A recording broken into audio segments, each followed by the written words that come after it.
The Ukraine-Russia crisis has once again come to the fore in the world's agenda in recent days. What happened after the confrontation between Russia and Ukraine creates anxiety in the region. So, what are the historical processes that escalated the tension between the two countries? Many Russians and Ukrainians speak the same language. They have the same culture, religious belief, common historical background and kinship relations. However, these two peoples are getting further and further apart in the shadow of the political tension that has been increasing in recent years. The historical origins of Ukraine and Russia can be traced back to Kiev, the capital of Ukraine today. Kiev, it was the capital of the Kiev Principality, which ruled between 882-1132 and is considered the ancestor of Belarus, Russia, and Ukraine. With the disintegration of Kievan Russia in the 12th and 13th centuries into independent principalities, the territory of present-day Ukraine came under the rule of Moscow and Belarus. Let's take a look at the history of the Kiev Principality, the common mother of the two nations. The territory of modern Ukraine has been inhabited since 32,000 BC.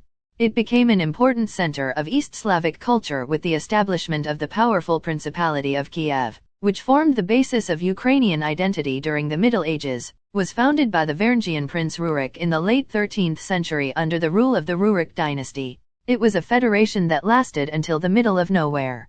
This state is considered the ancestor of Belarus, Russia, and Ukraine. The Russian identity emerged during the Kievan Principality as a result of the mixing of the Slavic tribes and the Normans. During the reign of his son Yaropolkai, who won the fight for the throne after the assassination of the Grand Knight Sviatoslav of Kiev by the Pechenegs, between 973 and 980, a friendly relationship began between the Russians and the Pechenegs. In fact, the Pechenegs began to take part in the struggles of the Russian principalities among themselves.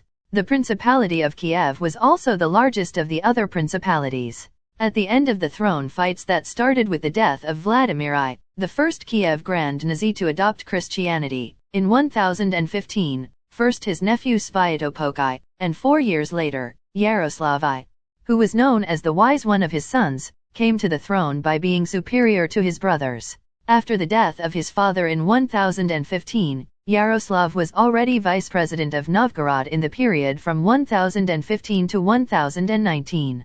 Sviatopolkai killed 3 of Yaroslav's brothers to consolidate his power in Kiev. Thereupon, Yaroslav, with the active support of the Novgorods around Veliki Novgorod and with the help of Viking mercenaries, defeated Sviatopolk and became the Grand Knight of Kiev in 1019.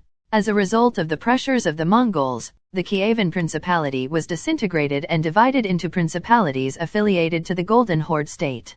In the late 15th century, the principalities of Moscow began to seize parts of the former Kievan lands and declared themselves the sole legal heirs of the Kievan Principality, according to the medieval theory Translatio Imperii. Ukrainian historians and scholars regard the Principality of Kiev as the first founding state of the Ukrainian state.